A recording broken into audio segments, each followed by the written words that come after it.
अस्सलाम वालेकुम and welcome again to novel nights. कैसे हम सब लोग, उम्मीद है आप सब लोग खैरियत से होंगे। आज हम स्टार्ट करने वाले हैं इस न्यू नॉवल को स्टार्ट करने से पहले जिसने अभी तक मेरा चैनल लाइक सब्सक्राइब नहीं किया तो काइंडली लाइक सब्सक्राइब मेरा channel, also press the bell icon. तो स्टार्ट करते हैं। अब इससे पहले मैं बताती चलूँ, हम लोग पहले हमने नॉवल स्टार्ट किया था जिसके हमने 3 एपिसोड्स पढ़ लिए, 3 पार्ट्स पढ़ लिए हैं। हम लोग उसको भी स्टार्ट रखेंगे, लेकिन कभी कभी उसको पढ़ा करेंगे। अगर जिसने भी पढ़ना है तो काइंडली कमेंट बॉक्स में ज़रूर बताएं, तो मैं वो भी नॉवेल्स की इसके साथ या फिर न्यू नॉवल के साथ ना रोज़ाना 2 एपिसोड अपलोड कर दिया करूँगी। यही हो सकता है, फिर आप लोग मुझे ज़रूर बताएं, वरना फिर आज से ये न्यू नॉवल स्टार्ट होगा और वो नॉवल इंशाल्लाह हम हफ्ते में 2 से 3 एपिसोड अपलोड वो भी किया करेंगे और उसको भी ख़त्म करेंगे। पहले आज हम ये स्टार्ट करते हैं। तलाक। कितनी ही देर से उसके दिमाग में इसकी एक एक लफ्ज़ की बाज़ें कश्त हो रही थी और कितनी ही देर से वो कुछ कहे बिना कह ना सका था। उसके लब ही खामोश हुए थे, वो तो जैसे सर से पाँव तक खामोश हो गया था। उसे कभी सोचा ही नहीं था कि दूसरी तरफ से तलाक का मुतालबा भी हो सकता है। क्यों बरखुरदार खामोश क्यों हो गए सैयद सराज हसीन के बारे? अब आवाज़ पे वो यकदम चौंक कर उस संगीन लफ्ज़ के हसार से बाहर आया था और महज चंद सेकंड्स में ही अपने तमाम असरात पर काबू पाते हुए उनकी तरफ मुतवज्जा हुआ था। ये फैसला आपका है या फिर मेरी जोजा मोहतरमा का? उसका लहजा दोबारा पुरसकून और हमवार हो चुका था। फैसला चाहे किसी का भी हो, तुम्हें इससे कोई सरोकार नहीं होना चाहिए। वो भी काफ़ी तहम्मुल से बोले थे। क्यों नहीं होना चाहिए मुर्शद साईं? ये मेरी ज़िंदगी का मामला है। उसने लफ्ज़ मेरी ज़िंदगी पे काफ़ी ज़ोर देकर कहा था। ये तुम्हारी ज़िंदगी का ही नहीं बरखुरदार, हमारी ज़िंदगी, हमारी हमारी इज़्ज़त, ग़ैरत और रस्म व का मामला भी है, जो बकौल तुम्हारे कुछ ज़्यादा अहमियत नहीं रखते। मगर तुम ये नहीं जानते कि हमारे लिए हमारी इज़्ज़त, गैरत और रस्म व रवाज मौत और ज़िंदगी की सी अहमियत रखते हैं। और उनके लिए हम कुछ भी कर सकते हैं। एक पल के लिए सैयद सराज आज हसीन की रंगत गुस्से की आंच से सुर्ख हो पड़ गई थी। मुर्शद साईं, आपको शायद मेरी बात सुनने में गलतफहमी हुई है। मैं आपकी इज़्ज़त और गैरत को खैर अहम कहने का कभी गैर अहम करने कहने का कभी सोच भी नहीं सकता। अलबत्ता आपके रस्म व रवाज के खिलाफ मैं कल भी था और आज भी हूँ। आप ना जाने कब से इस बेरजार रस्म व रवाज पे अमल करते हुए कितनी ज़िंदगियाँ तबाह कर चुके हैं और कितने दिलों को बर्बाद किया है आप लोगों ने। लेकिन एक बात याद रखें मुर्शद साहिब, इस बार मैं ऐसा नहीं होने दूंगा। मैं अपने दिल से वाबस्ता एक दिल को उम्र भर की तन्हाई और खुशियाँ नहीं सौंपे दूँगा, चाहे कुछ भी हो जाए। वो काफ़ी मज़बूत और संजीदा लहज़े में कहता अपनी जगह से खड़ा हो गया था। देखो लड़के, आज से कितने अरसे पहले अब एक फ़ैसला तुमने किया था और अपनी बात मनवाई थी, लेकिन हम चुप रहे थे। आज एक फ़ैसला हम कर रहे हैं और अपनी बात मनवाएँगे, लेकिन तुम सिर्फ़ चुप रहोगे। वो इंतहाई दो टोक और घुसीले अंदाज़ में बोले थे, लेकिन किसी से मरऊब होने वाला और अपने मकाम से पीछे हटने वाला वो भी ना था। वो अगर सैयद फ़रीद हुसैन के बेटे थे, तो वो भी सुल्तान ग्रेड यज़ी का इकलौता लाडला पोता था, अपनी वसीयत जागीर का तनहा वारिस। मैं हक पे था, मैंने अपना जायज़ फ़ैसला किया था, जबकि आप सरासर जुल्म कर रहे हैं। वो उनकी हर बात, हर फ़ैसले से इनकारी था। अगर मज़लूम खुद कह दे कि मुझ पर कोई जुल्म नहीं हुआ, तो फिर? सैयद सराज हसीन फ़खरी अंदाज में सुकून से बोले थे, लेकिन वह यकदम बुरी तरह से चौंक गया था। एक पल में उसकी सोच कहाँ से कहाँ चली गई थी, मगर फिर फ़ौरन ही अपने आप को संभाल लिया था। कहना क्या चाहते हैं आप? उसने बगौर उनका चेहरा जाँचा था, जो तुम बखूबी समझ चुके हो। वो अभी भी पुरसुकून था, लेकिन मैं तलाक फिर भी नहीं दूँगा, उसने सख्ती से कहते हुए नफ़ी में गर्दन हिलाई। देखो, तुम शायद भूल रहे हो कि इस वक़्त भी तुमने एकतरफ़ा फ़ैसला किया था और आज भी तुम एकतरफ़ा फ़ैसले पे अड़े हुए हो। वो तुम्हारे फ़ैसले में ना कल शामिल थी, ना आज होगी। तुम्हारी ज़बरदस्ती करने से कुछ नहीं होगा। उन्होंने उसकी हिम्मत तोड़ने की एक बार फिर से कोशिश की थी, लेकिन वो कुछ और ही सोच रहा था। मैं एक बार इससे मिलना चाहता हूँ, फिर आपने जो कहा मैं वही करूँगा। ये मेरा आपसे वादा है, एक मर्द का वादा। उसने काफ़ी सलीके से उनको अपनी बात पे लाना चाहा था। तुम जानते हो तुम क्या कह रहे हो? उन्होंने गुस्से से कहा था। जी, मैं जानता हूँ कि मैं अपनी बीवी से मिलने की इजाज़त के उसके चचा हज़ूर से माँग रहा हूँ। उसने बड़े एहतराम से तंज का तीर छोड़ा था और अगर हम इस चीज़ की इजाज़त ना दें तो? वो सोफ़े पर टाँग पे टाँग चढ़ाए बैठे थे, अंदाज़ में सख्ती थी। तो फिर दोबारा कभी तलाक के लफ़्ज़ को सोचेगा भी मत। वो इनके लिए हद से ज़्यादा टेढ़ा साबित हो रहा था। बरखुरदार, हम चाहते हैं कि ये मामला घर का है तो घर में ही निबट जाए। ना तुम्हारी इज़्ज़त बिगड़े, ना हमारा नाम उछाला जाए, वरना कोर्ट कचहरी तक जाना कोई मुश्किल काम नहीं है हमारे लिए। उन्होंने उसे तकरीबन धमकी दी थी, जिससे जैसे कुछ बावर करवाना चाह रहा है। ठीक है मुर्शिद साईं, आप अगर कोर्ट कचहरी तक जाने का शौक भी पूरा करना चाहते हैं तो यही कर लेते हैं। अब मैं आपकी तरफ से अदालती कार्रवाई का मुंतज़िर रहूँगा और देख लूँगा कि अदालत और शरीयत का मुजरिम कौन है। उनकी मुँह से अदालत का ज़िक्र सुनकर बहुत खुश हुआ था, क्योंकि उसे यकीन था कि वो कभी भी अदालत का रुख नहीं करेंगे। लेकिन मैं आपसे फिर भी यही कहूँगा कि मैं एक बार रूबरू उससे मिलना चाहता हूँ, फिर चाहे तो तलाक हो जाए और चाहे तो वो अपना जुमला अधूरा छोड़ते हुए उनके सामने आ खड़ा हुआ था, जबकि सईद सराज हसैन शदीद कशमकश का शिकार नज़र आ रहे थे, जैसे फ़ैसले और उसका अंजाम सोच रहे होंगे। देखिए मुर्शिद साईं, मैं एक मर्द बच्चा हूँ और अल्लाह के फ़ज़ल व करम से इज़्ज़त और गैरतमंद भी हूँ। अपना वादा, अपनी ज़ुबान निभाना चाहता हूँ। आप फ़िक्र न करें, एक तरफ़ा फ़ैसला और कोई ज़बरदस्ती नहीं होगी। उसने उन्हें भरपूर यकीन दहानी करवाई थी और वह कुछ सोचते हुए सोफ़े से खड़े हो गए, जैसे कोई किसी नतीजे पे पहुँच गए हों। ठीक है, कल तुम हवेली आ जाना, वह कहकर रुके नहीं थे, बल्कि तेज़ी से ड्राइंग रूम से बाहर आ गए, जहाँ उनकी सिक्योरिटी गार्ड्स अलर्ट खड़े थे, जबकि वो ड्राइंग रूम के बीचों बीच गुमसुम खड़ा था। उसकी सोचें कहीं और थीं, क्योंकि उस सारे किस्से में ऐसा एक नुक्ता भी था जो फरामोश नहीं हो सकता था, मगर उसी नुक्ते पे उन्होंने बात की थी, ना ही उसने खुद को जिक्र किया था। हालांकि सबसे अहम पॉइंट वही था, उस पर बात नहीं हुई थी। शहबानो, सुना है तुम्हारी शादी होने वाली है? सईद सराज हसैन की बड़ी बेटी जहराना काफ़ी गहरी नज़रों से देखते हुए पूछा। आपने सुना है तो ठीक ही सुना होगा शहरबानो। अभी भी वज़ू करके आई थी अभी अभी वज़ू करके आई थी, नमाज़ पढ़ने के लिए सर पे दुपट्टा लपेट रही थी, जबकि उसकी चचाज़ाद बहन अपने चेहरों पर ढेरों तजस्सुस सजाए उसके कमरे में दाखिल हुई थी। लेकिन शहरबाना ने कुछ ख़ास रिस्पॉन्स नहीं दिया था, बस नॉर्मल से अंदाज़ में जवाब देकर आगे बढ़ गई थी। लेकिन ज़हर ओ लेकिन ज़हरा वापस जाने की बजाय वहीं बैठकर उसकी नमाज़ से फ़ारिग होने का इंतज़ार करने लगी थी। उसे शहरबानो की शादी का सुनकर बहुत तजस्सुस और दिलचस्पी हो रही थी कि आखिरकार शहरबानो का क्या बनेगा, वो क्या करेगी, कैसे रहेगी उम्र भर इस तरह, क्योंकि उसकी शादी उस रस्म को निभाना तारकुल दीन हो जाने के बराबर ही था। हर दुनियावी चीज़ को छोड़ देना इतना आसान काम नहीं था। जैसे फुप्पो फ़ातिमा ज़िंदगी बसर कर रही थी, उसी तरह अब शहरबानो को भी ज़िंदगी गुजारना था। क्या बात है ज़हरा आपी, आप इस तरह क्यों बैठी हैं? ज़हरा की सोच का तसलसल शहरबानो की आवाज़ से टूटा था, जो नमाज़ पढ़ कर आ चुकी थी। क्यों? कुछ नहीं शहरबानो, मैं सोच रही थी कि तुम किस तरह से सब कुछ छोड़ दोगी, दिन रात इबादत में कैसे गुजारोगी। ज़िंदगी तो फिर पूरे घर में गुजारने के लिए होती है, घर के एक कोने में नहीं। ज़हरा बेचारी सच ही कह रही थी, मगर इस रस्म को जिंदा जावदार रखने वाले जावेद करने वालों को भला कौन समझाता। अगर फूफी फातिमा अपने बाप और भाइयों के लिए सब कर रही हैं, तो मैं भी कर लूँगी। वो तो मेरी जैसी और मेरी ही हम उम्र की थी जब उन्होंने ये शादी की थी। वो बेहद नरमी से बोली थी, जबकि सहरा ने नागवारी से देखा था। ओहो, मैं होती तुम्हारी जगह तो मैं तो ऐसा हरगिज़ न करती। ये भी भला कोई रस्म है? ज़हरा अपने बड़ों के खिलाफ थी और मिजाज में भी खासी तेज़ तरार थी, लेकिन शहरबानो सब लड़कियों में से इससे खासी खामोश और तबाह ढेली ढाली सी नरम फितरत की लड़की थी। किसी से लड़ना झगड़ना या अपने हक में बोलना उसे हरगिज़ नहीं आता था। वो किसी भी नाइंसाफ़ी और ज़्यादती पे बोल ही नहीं सकती थी, बड़ों के सामने तो बिल्कुल भी नहीं। उसकी नज़र में जैसे जो भी है बस अच्छा है। वो कभी किसी चीज़ पे एतराज़ नहीं करती थी। कुछ लोग उसकी फितरत को उसकी अदा समझते थे, लेकिन सच तो ये है कि उसकी खूबसूरती ही कुछ ऐसी थी कि वो जो भी कहती, जो भी करती, वो उसकी अदा बन जाता था।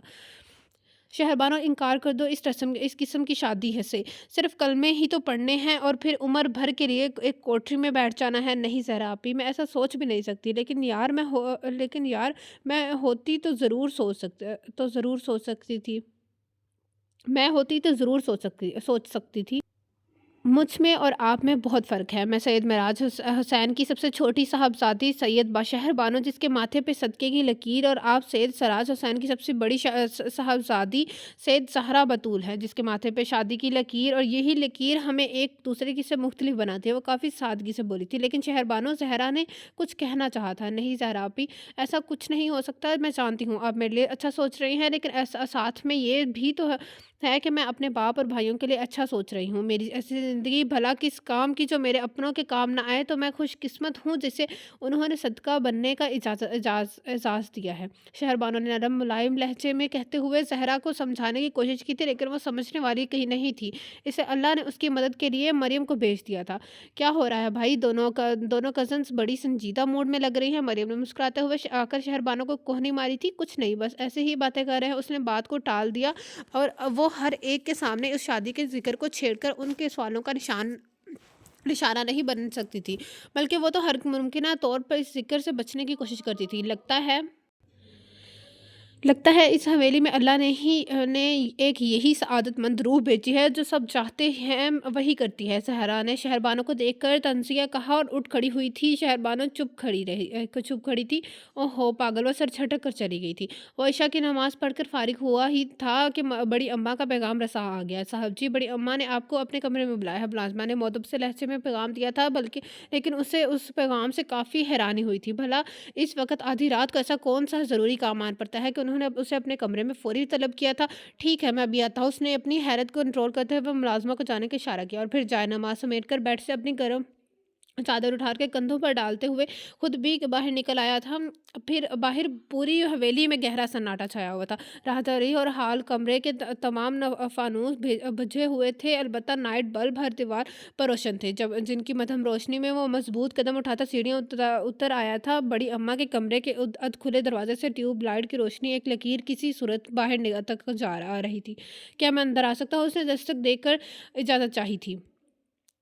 आ जाओ मेरे बच्चे, आ जाओ। अपनी दादी से इजाज़त की ऐसी बड़ी अम्मा ने अपनी जहाज़ी साइड बैग पे गाँव और तकिए से टेक लगाए तस्बीह हाथ में पकड़े दाराज बैठी थी।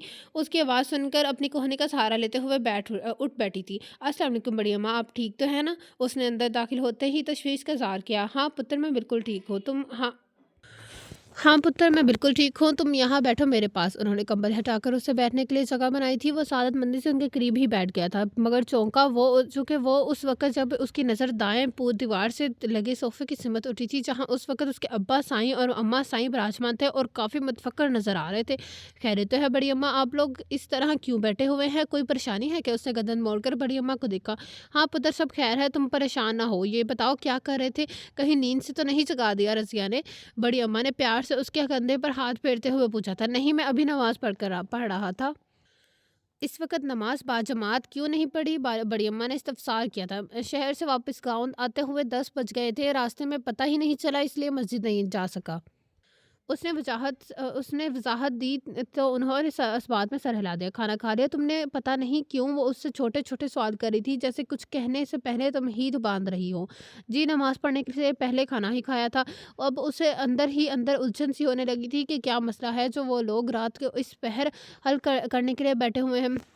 उसने एक नज़र अब अपने वालिदैन की सिमत देखा, जो खुद किसी कशमकश का शिकार लग रहे थे। लगता है तुम कुछ थके हुए हो। बड़ी अम्मा ने अपने बहू और बेटे को देखते हुए पोते से तकरीबन चौथा सवाल किया था, तो वो खुद कुछ उलझी हुई लग रही थी, जैसे कुछ कहने और ना कहने की कशमकश में डोल ही रही हूँ।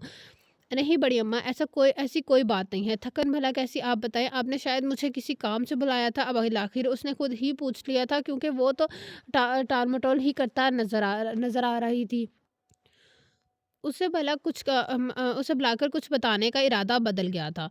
हाँ पुत्र, बहुत दिनों से मैं तुमसे बात करना चाह रही थी, मगर कभी तुम देर से घर आते और कभी शहर ही रुक जाते थे, इसलिए सोचा आज बात कर ही लूँ। बड़ी अम्मा बात करते करते एक बार फिर वक्फे लेने के लिए रुकी गई, क्योंकि उन्हें पता था कि उनका लाडला चहीता पोता जितना सादतमंद, समझदार और अच्छा है, इतना ही ज़िद्दी और बाउसूल भी है।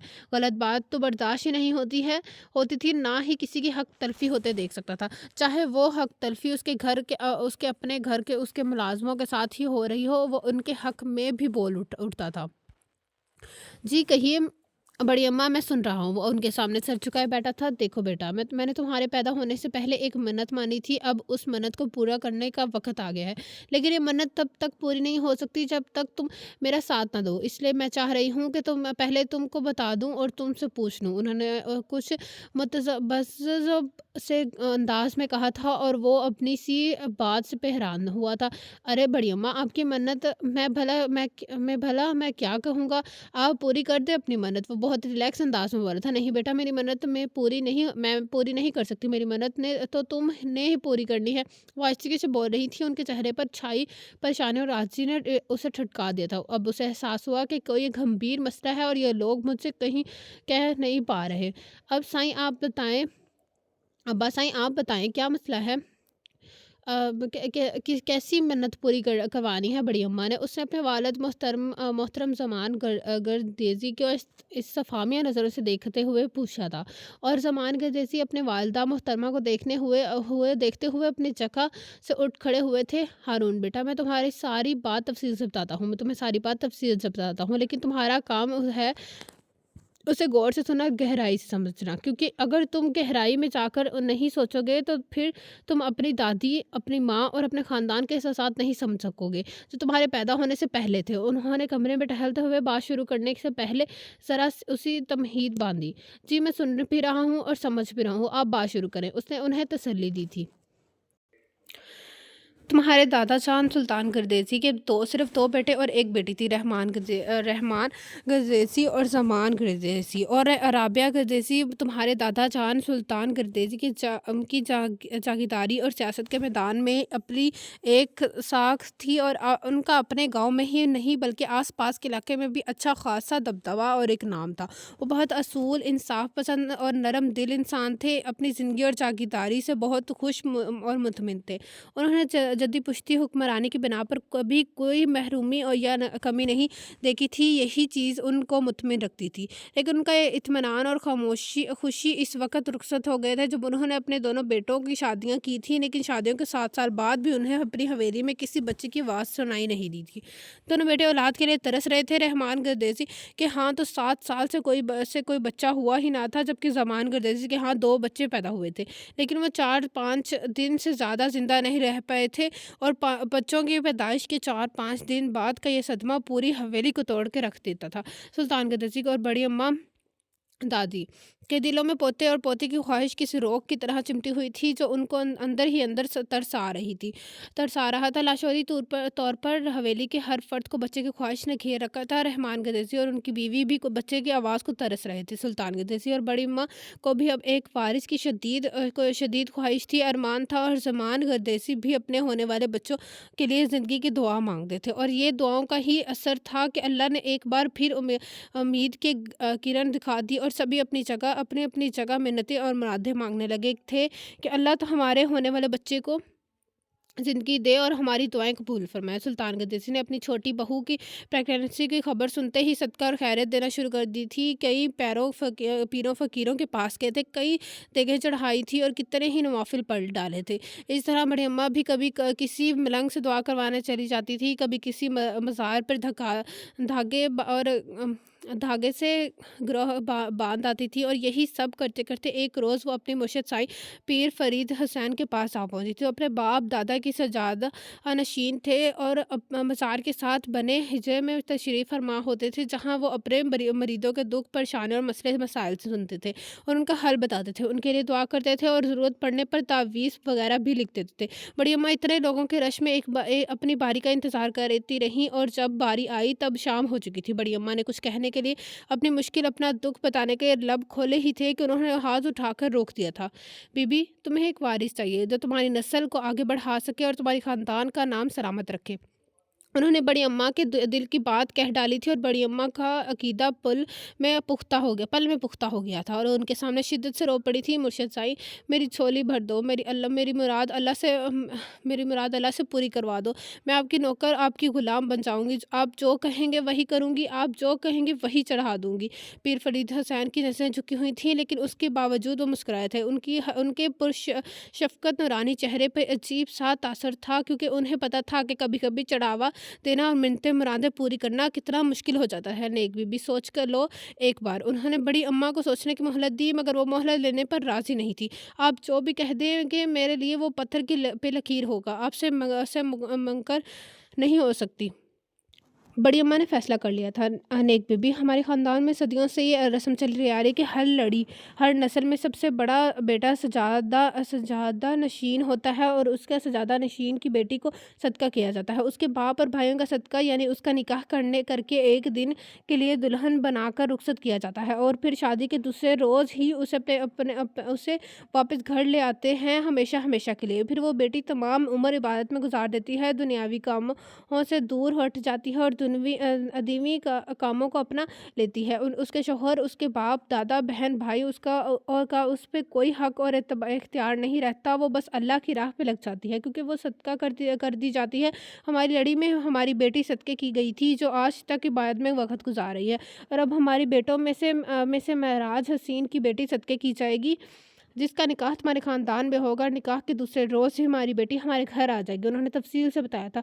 हमारे ख़ानदान में किसके साथ मर्शिद आई? बड़ी अम्मा को हैरत हुई थी। तुम्हारे होने वाले पोते के साथ, और तुम ये मिन्नत मान तुम्हारे होने वाले पोते के साथ, और तुम ये मन्नत मान चुकी हो, तुम ये चढ़ावा ज़रूर दोगी। हमारे बेटे की साहबजादी का निकाह तुम्हारे पोते से होगा। हाँ, एक बात और बता दे कि तुम्हारा पोता कभी हमारी साहबजादी को तलाक नहीं देगा और ना ही कभी उस पे अपना हक जताएगा, ना शादी के दिन, ना बाकी सारी ज़िंदगी। अलबत्ता वो जहाँ चाहे अपनी दूसरी शादी कर सकता है। हमारी तरफ से कोई पाबंदी या रुकावट नहीं होगी। बस तुम्हारा चढ़ावा यही होगा कि हमारी बेटी, हमारी इज़्ज़त तुम्हारे पोते से मंसूब रहेगी और सारी ज़िंदगी अपने आप लोगों से कुछ तलब नहीं किया जाएगा।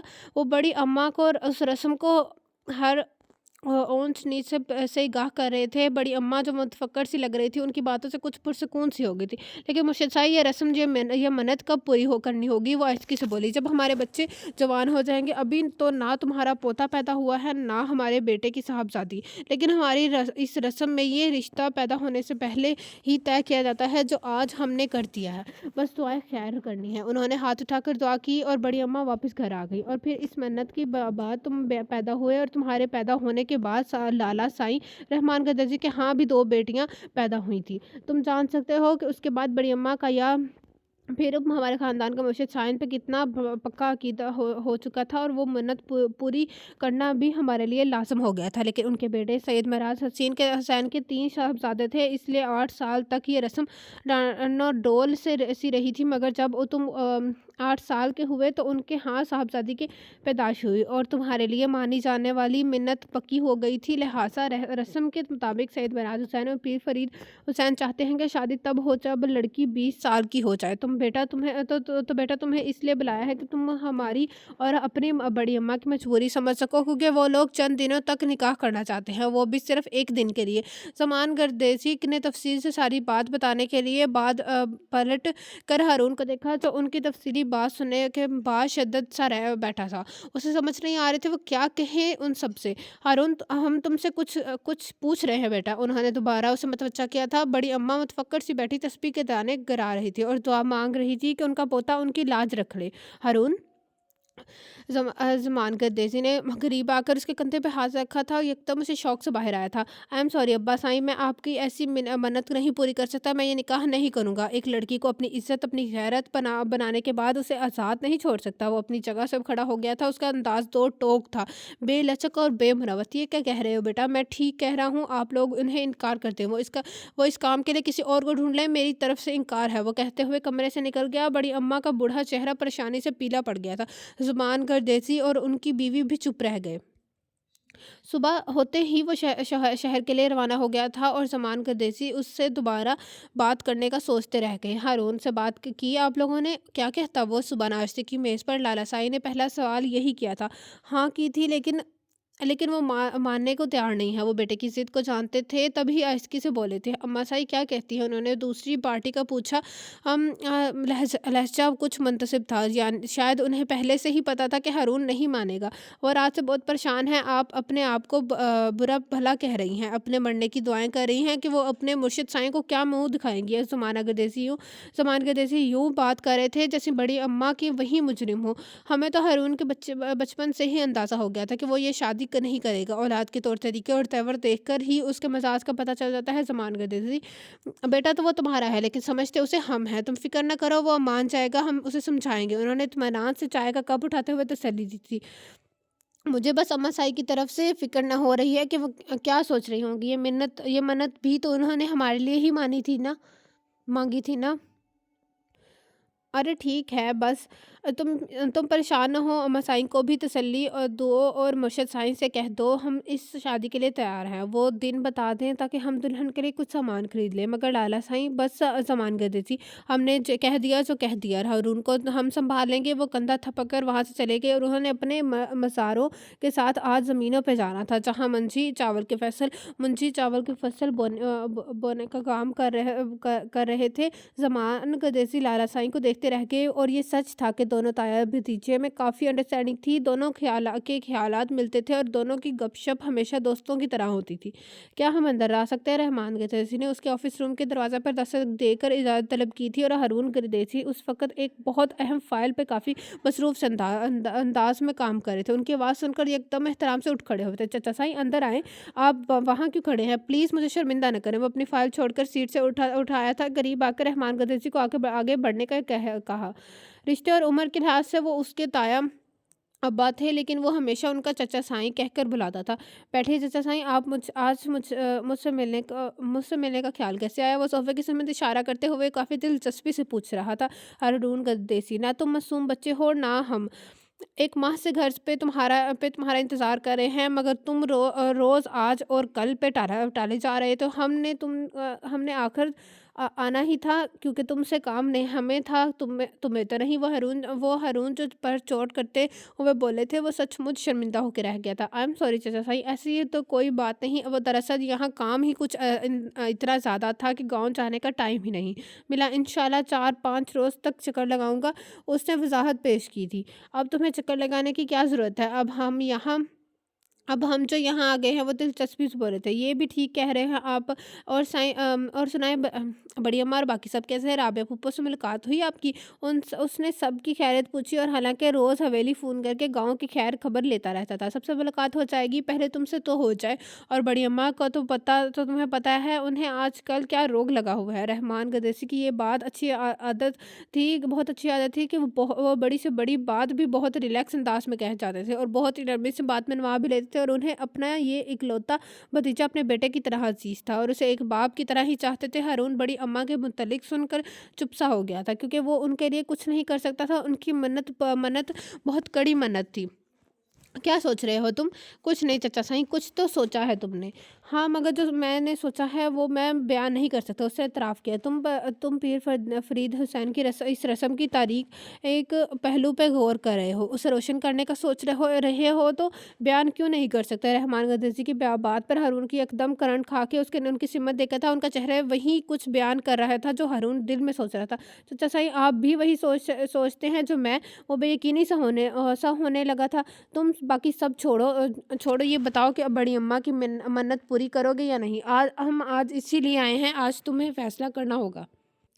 وہ اپنے تاثرات غائب کرتے ہوئے گویا ہوئے تھے۔ ہارون نے 5 منٹ سوچا پر ہر پہلو پہ ایک بار پھر غور کیا، اور پھر رضامندی دے دی۔ ٹھیک ہے، میں اس سے شادی کے لیے تیار ہوں، آپ جو کہیں گے میں وہی کروں گا، اور جب میں کہوں گا وہ آپ کو بھی کرنا ہوگا۔ اس نے حامی بھر لی، اور رحمان گدیسی مسکرا دیے تھے۔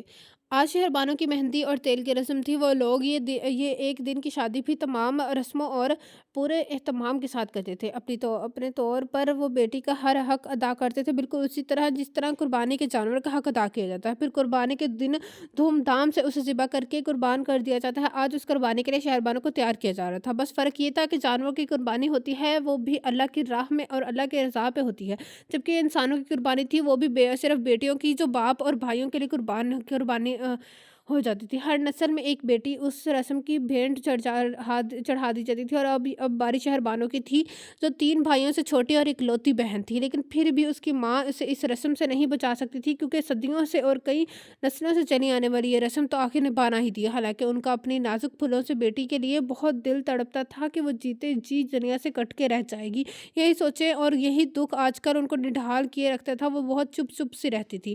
تائیمہ آپ یہاں بیٹھی ہیں، چلیں آپ کو سب نیچے بلا رہے ہیں، شہربانوں کو مہندی لگنے والی ہے۔ مریم نے ان کے کمرے میں آتے پیغام دیا، لیکن وہ اسی طرح بیٹھی رہی۔ تائیمہ چلیں نا، سب کو دیر ہو رہی ہے۔ मरियम ने मज़ीद कहते हुए उनका हाथ भी पकड़ लिया था। वो गुमसुम अफसरदा सी उठकर उसके साथ आ गई, जहाँ नाज़ुक गदास सुर्ख गुलाबों सी शहरबानो ज़र्द लिबास में अपनी तमाम तर पाकीज़गी और सादगी के साथ चेहरा झुकाए बैठी थी, और अब सभी उसकी माँ के इंतज़ार में बैठे थे, क्योंकि बेटी को तेल मेहंदी लगाने का आगाज़ उन्होंने ही करना था। आइए फिर भरजाई शहरबानो को मेहंदी लगाए, इतना टाइम हो रहा है। उनके देवरानी सैयद सराज हुसैन की बीवी उन्होंने उन्हें आगे बढ़ने का कहा, लेकिन उनके दिल पर ये क्या गुजर रही थी, कैसे कोई कैसे जान सकता था। उनका बस चलता तो ये रस्म हमेशा हमेशा के लिए ख़त्म कर देती, मगर बस चलता तब ना। उन्होंने आगे बढ़कर खड़े खड़े अब बेटी को मेहंदी और तेल लगाया और पलट कर वापस चली गई। बाद में क्या कुछ होता रहा उन्हें कोई खबर ना थी। वो सर दर्द कर कहकर अपने कमरे में बंद हो गई थी। शहरबानो, तो तुम्हें तुम्हें कोई दुख तो नहीं अंदर से? क्या इस रस्म पे उदास हो? मोमना फूफो की बेटी फरावाना की काफ़ी संजीदगी से सवाल किया था। फरवा बीबी, हमारी शहरबानो तो अल्लाह की गाय है, इसे भला कोई दुख या उदासी क्यों होने लगी? वो सबकी खुशी में खुश रहती है। हाँ, दुख या उदासी तो हमें होनी थी, अगर उसके बजाय हमारा निकाह हो रहा होता, सिर्फ नाम नहाद निकाह। जहरा ने जलते हुए तंज किया था। उसे शहरबानो की चुप रहने की आदत पे काफ़ी गुस्सा आता था। वो चाहती थी कि शहरबानो अपने हक में आवाज़ उठाए, वो अनपढ़ लड़कियों की तरह उस फरसुदा रस्म की भेंट ना चढ़े, मगर शहरबानो इस किस्म की गुस्ताखी यह सरकशी के मर्तकब नहीं हो सकती थी। उसने कभी भी ज़हरा की गुफ्तगू को दिल पे नहीं लिया था। काश के सदका की रस्म तुम पे आई होती। मरियम ने ज़हरा को छेड़ा था। कसम से यार, मैं भी यही सोचती कि काश शहरबाना की जगह मैं होती और फिर सबको बताती कि एक इंसान का सदका कैसे किया जाता है। ओहो, अकल ठिकाना लगा देती सबकी। ज़हरा ने बेबसी से मुट्ठी भींच कर कहा था। उसके अंदाज पे सब हंस पड़े थे, लेकिन शहरबानो अभी भी खामोश बैठी थी। हालांकि उसकी बड़ी फुप्पो की बेटियां फरवा और इकरा उसके हाथों पर मेहंदी लगाने और मजाक करने में मशगूल थी, फिर भी उसका ध्यान न जाने कहाँ से कहाँ पहुंचा हुआ था। फरवा, यहाँ हथेली हथेली पे शहरबानो के शोहर का नाम भी लिख दो। सहरा ने मदाखलत की। क्या नाम है उनका? फरवा ने पूछा। हारून गरदेसी। शहरबानो ने एकदम फरवा के हाथ से अपनी हथेली खींच ली थी। मवादा वो सचमुच ही उसका नाम ना लिख डाले। हाथ क्यों खींच लिया शहरबानो? उसी का नाम लिखने का कहा है ना, जिसके नाम तुम अपनी पूरी ज़िंदगी लिखना चाह रही हो। प्लीज़ आप ही मुझे डिस्टर्ब ना करें। मेरे साथ जो हो रहा है होने दें। अगर हमारे साथ अच्छा नहीं किया जा रहा, तो इसका ख्याल हमारे माँ बाप और बड़ों को करना चाहिए, हमें ही नहीं। क्योंकि जब जिनको बिन बिन कहे कोई एहसास नहीं होता, उन्हें हमारे कहने पे भी कोई एहसास नहीं होगा। मुझे मेरे बाबा और भाइयों ने हमेशा बहुत प्यार दिया है, लाडला बना के रखा है, मेरी हर चीज़ का ख्याल रखते हैं। तो आज अगर मैं उनके लिए कुर्बान हो जाऊंगी तो कोई नुकसान की बात नहीं है, बल्कि मेरे लिए तो फ़ख्र है कि मैं अपने भाइयों और बाबा का सदका बन रही हूँ, उनके नाम से वारी चाह रही हूँ। इतनी चाहतों के बदले ये काम तो कोई मायने नहीं रखता। पागल लड़की, उसने कंधे झुकाते हुए कहा, और ज़हरा को समझाना चाहा था, जो हमेशा ही शहरबानो की बात नहीं समझती थी। अब फिर निकाह का दिन भी आ गया। शादी का जोड़ा पूरे एहतमाम के साथ ही उसके ससुराल से आया था। बड़ी अम्मा ने इसे कहकर हर चीज़ बहुत शौक और बड़े चाव के साथ खरीदी थी। अपनी तरफ से हर शगन तैयार पूरा किया था। राबिया गदेसी भी अपने शौहर और बच्चों के साथ शरीक हुई थी। हवेली के सभी अफराद उस रस्म में शामिल होने जा रहे थे। सईद में राजस्थान की तरफ से बहुत से लोग इस शादी में शरीक हुए थे, और सभी लोग इस शादी की नौयत को जानते थे कि ये रस्म इस रस्म के तहत हो रही है, इसलिए माहौल भी कुछ रस्मी सा था। हारून ने बस एक जानने वालों को और 2-3 दोस्तों को ही इनवाइट किया था। मगरिब के बाद इनका निकाह हुआ, फिर खाना खाया गया और 1-2 रस्म अदा की गई, तब जाकर रुखसती का वक्त आया। बाकी सब तो शहरबानों के गले लग के बहुत नॉर्मल से अंदाज में मिली थी कि कल सुबह शहरबानों ने दोबारा घर से आ जाना है, लेकिन शहरबानों की माँ और बेटी को गले लगाकर लेकिन शहरबानों की माँ बेटी को गले लगाकर बहुत शिद्दत से रोई थी, क्योंकि सिर्फ उन्हीं को तो एहसास था कि उनकी बेटी कुर्बान हो गई है। बेशक उसने कल सही सलामत वापस घर आ जाना है, लेकिन साथ ये दुख भी तो था कि पूरी दुनिया से कट जाएगी। हारून की बड़ी अम्मा ने आगे बढ़कर उनको अलग किया और बहुओं को इशारा किया कि वह शहरबानों को गाड़ी में बिठाए। मुर्शद साईं, हमें अब इजाज़त दे। बड़ी अम्मा ने एहतराम से कहा। अलबत्ता उनके लहजे में बेपनाह खुशी थी कि उन्होंने अपनी मन्नत पूरी कर ली है। इजाज़त है बड़ी अम्मा, हमारी अमानत आपके हवाले है। सईद मिराज भी जवाबन काफ़ी सईद महराज भी जवाबन काफ़ी अदब से बोले थे। उनकी बात पे हारून ने जाने क्यों नज़रें फेर कर दूसरी सिमत देखने लगा था, जहाँ उस वक़्त तमाम सैयदज़ादियाँ खड़ी अपनी लाडली साहिबज़ादी की रुखसती का मंज़र देख रही थी।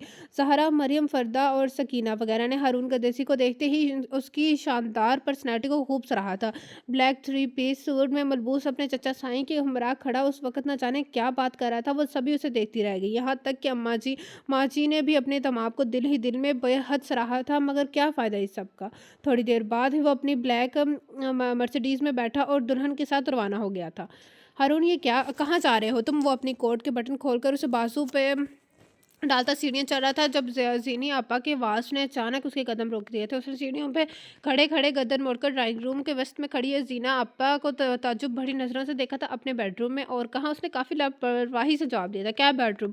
मगर तुम भला बेडरूम में कैसे जा सकते? वहाँ तो वो कहते कहते एकदम खामोश हो गई थी। घबराहट उनके पूरे चेहरे से झलकने लगी थी, क्योंकि उन्हें उन्हें एहसास हो चुका था वह शहरबानों को हारून के बेडरूम में बिठाकर कितनी बड़ी और कितनी संगीन गलती कर चुकी है। वहाँ कौन है? वो जानबूझकर अनजान बना था। वो शहरबानो सीना आपी को कुछ समझ नहीं आ रहा था कि वो हारून को कैसे हैंडल करे। कौन शहरबानो? उसने फिर सवाल किया था। वो जिसके साथ आज तुम्हारी शादी हुई है। सीना आपी को मजबूरन कहना ही पड़ा था, क्योंकि और कोई जवाब भी तो नहीं था। उन्हें क्या पता था कि वो जानबूझकर अनजान बन रहा है। जिसके साथ आज मेरी शादी हुई है, तो फिर तो वो मेरी बीवी हुई ना। मेरी मनहूसा इस लिहाज से मेरा अपने बेडरूम में जाना कोई गलत गलत बात नहीं है। बात तो नहीं है, आप क्यों इतनी परेशान परेशान हो रही हैं? वो पलट कर सीढ़ियाँ उतर आया था। लेकिन हारून, तुम नहीं जा सकते, उसका इख्तियार नहीं है। अजीब बात है जनाबी, घर मेरा है, बेडरूम मेरा है, बीवी मेरी है, और मुझे ही इख्तियार नहीं। ये भला किस किताब में लिखा है? उसने काफ़ी खुफकी से और हैरानगी का एहसान किया था। हारून, तुम जानते हो ये शादी एक रस्म अदा करने के लिए हुई है। ये वैसा रिश्ता नहीं है जैसा तुम समझ रहे हो।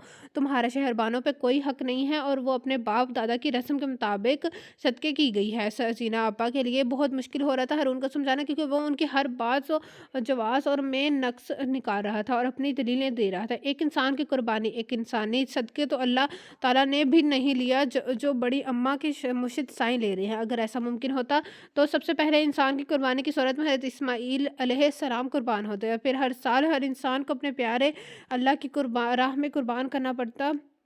खुद सोचिए जिनापा, अब पीर फरीद हुसैन की ख़ानदान में ये रस्म नहीं, ज़ुल्म हो रहा है। मैं ये ज़ुल्म नहीं होने दूँगा। मैंने ये शादी इसलिए की है कि उनकी इस रस्म को मिटाया जा सके। So please help me. मैं अपने बेडरूम में जा रहा हूँ। Good night. कल मुलाकात होगी। और अनमी से कहता, जीना आपा का कंधा थपक कर सीने चढ़ गया, लेकिन जीना आपा का दिल नहीं मारा था। उन्होंने जाकर बड़ी अम्मा को और चचा साईं ज़मान गदेज़ी के सरों पे पंप फोड़ दिया था। बड़ी अम्मा ने तो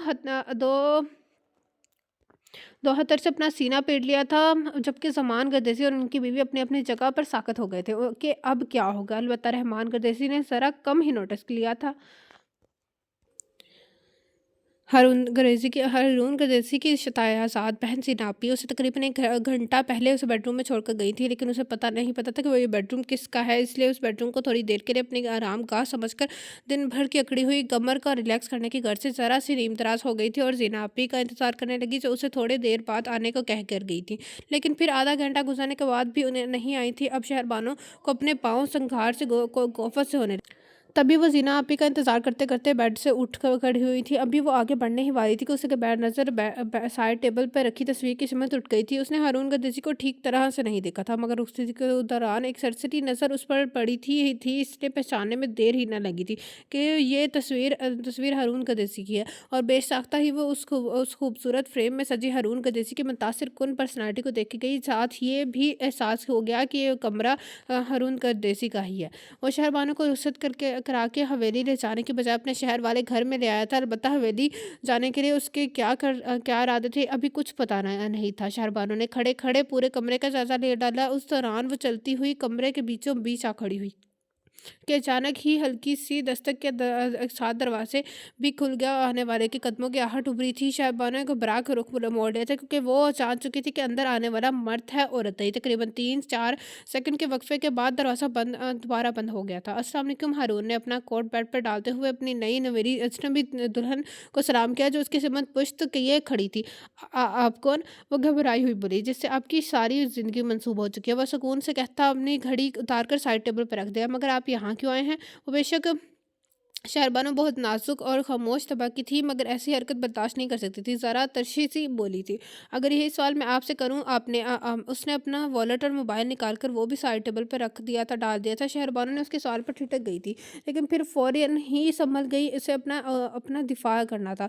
मैं यहाँ मेहमान हूँ, वो मजबूती से बोली थी, हालांकि मैं आपको मालिक समझ रहा था, क्योंकि ये घर आपका है, ये कमरा आपका है, और सबसे बड़ी बात कि मैं भी आपका हूँ। फिर आप मेहमान कैसे हो गई? वो दिलचस्पी से कहता है, उसके सामने आ खड़ा हुआ था। जहाँ शहरबानो का रोना रंग फ़क हो गया था, वहीं हारून गदेज़ी की निगाहें भी ऐसी दिलकशी पे अपनी साथ भला बैठी थी। कितने ही लम्हे हारून की नज़रों के नज़र हो गए, लेकिन शहरबानो की बदहवासी ने एकदम उसकी ये सहर ज़दा किसी कैफियत खाक में ला डाली थी।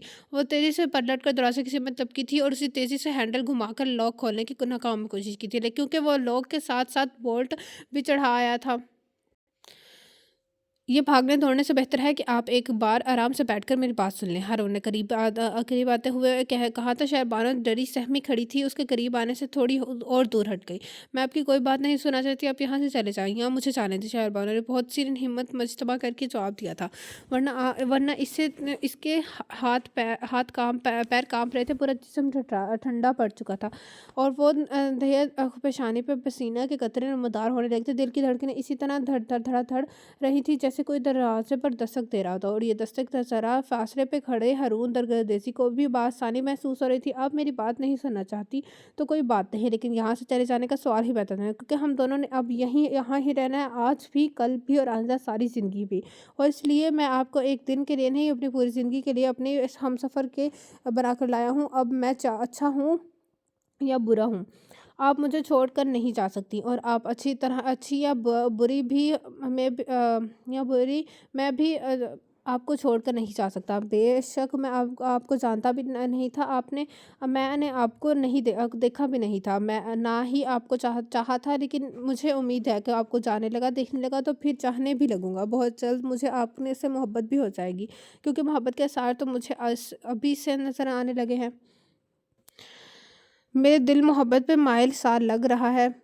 वो हल्की सी मुस्कुराहट के साथ दिलकशी से कहता हुआ अपने पूरे मुस्तहाक से शहरबानो का हाथ पकड़कर उसे करीब कर चुका था। हारून गर्देसी की गुर्बत की तशपश पर से शहरबानो का जिस्म ही ना ही रूह भी जल उठी थी। वो उसे अपने मजबूत बाजू के हल्के में लेकर बेड तक ले आया था। प्लीज़ हारून, हारून ने जैसे ही उसकी चूड़ियाँ उतारी, वो जैसे होश में आई थी। ज्वेलरी ने आपने उतारी ही नहीं, अभी या थोड़ी देर बाद, उसने बेनियाजी से कहा। आप मेरी इजाज़त और मेरी मर्ज़ी के बगैर कुछ नहीं कर सकते। वो एकदम अपना हाथ छुड़ाकर दूर हट गई थी। मैं बहुत चाहता हूँ कि आपके साथ कोई ज़बरदस्ती ना करूँ, लेकिन मुझे लगता है कि आज ज़बरदस्ती के बगैर गुजारा नहीं होगा, क्योंकि आप मेरे हक़ में नज़र नहीं आ रही। वो बेड से खड़ा हो गया। आप मेरे साथ कोई ज़बरदस्ती नहीं कर सकते, क्योंकि मेरा आपसे हमेशा का रिश्ता नहीं है, वो सख्ती से बोली। उसने बड़ी हिम्मत से अपने आप को सँभाला था। ओके, फ़र्ज़ कर लेते कि हमारा रिश्ता हमेशा का नहीं है, लेकिन एक रात के लिए तो है ना? उसे शहरबानो का चेहरा ऊंचा करते हुए उसकी आंखों में काफ़ी देखकर काफ़ी सो मैंने ऐसे में कहा था, लेकिन मैं आपके साथ नहीं। शहरबानो ने कुछ कहने के लिए लब खोले ही थे कि हारून ने उसके होंठों पर हाथ रखकर खामोश करवा दिया। देखिए मोहतरमा शहरबानो, मैं इस वक्त आपकी सब बातें सुन भी रहा हूँ और समझ भी रहा हूँ, लेकिन मुझे आपकी कैफियत का अंदाज़ा भी खूबी हो रहा है। लेकिन इसके बावजूद मैं आपको एक बात समझा देना चाहता हूँ। मैं कभी किसी की हक तलफी नहीं करता, वरना ही अपना हक तलफी होने दूंगा। लिहाजा आप ये भूल जाएं कि मैं आपकी पराई अमानत किसी का सदका या फिर शजर ममनू समझ कर छोड़ दूंगा। आप पर मेरा पूरा हक है, मैं अपना हर वक्त हक वसूल कर रहूँगा। ज़बरदस्ती करना पड़े, चाहे आपकी रज़ा से, क्योंकि आप हर तरह से मुझ पे हलाल हो चुकी हैं। वो बहुत ही नपे तले अल्फाज में कहता शहरबानो को बहुत कुछ बावर करवा चुका था, और अपनी जगहों पर जूं की तूं खड़ी रह गई। उसके होंठों से हाथ हटाकर कपड़े चेंज करने चला गया। वापस आया तो वो अभी तक वहीं खड़ी की वहीं की थी। उसने बल्ब चलाकर ज़ीरो पावर का बल्ब चलाकर बेडरूम की तमाम लाइट्स ऑफ कर डाली थी, और शहरबानो का हाथ थामकर अपने पास लाया था। आई एम सॉरी शहरबानो, मैं इस तरह कुछ भी नहीं करना चाहता, लेकिन जिस तरह एक परिंदे को अपने पास रखने के लिए उसके पर काटने ज़रूरी होते हैं, इसी तरह तुम्हें अपने साथ रखने के लिए मैं ये सब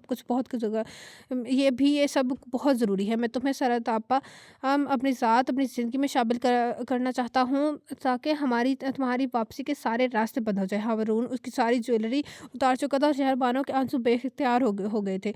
اس نے ہر ممکن طریقے سے ہارون کو باز رکھنے کی کوشش کی تھی، کتنی بار ٹوٹے پھوٹے سے بے ربط الفاظ میں اسے روکنے کا چاہا تھا، مگر وہ جو ٹھان چکا تھا اس سے باز کیسے آ جاتا؟ شہربانو کی سسکیاں اس کی مضبوط کشادہ سینے میں دب کے رہ گئی تھی، وہ کچھ بھی نہ کہہ سکی اس کی مضبوط گرفت کے سامنے۔ تو کیسا لگا آپ سب کو اس ناول کا فرسٹ پارٹ کیا ہے؟ ہم اس کے ناول کا لاسٹ پارٹ پڑھیں گے کل۔ جس نے ابھی تک میرا چینل لائک سبسکرائب نہیں کیا تو کہانی لائک سبسکرائب میرا چینل، آلسو پریس دی بیل آئکن۔ آپ سے ملاقات ہوگی کل اس ناول کے سیکنڈ پارٹ سے۔ اللہ حافظ۔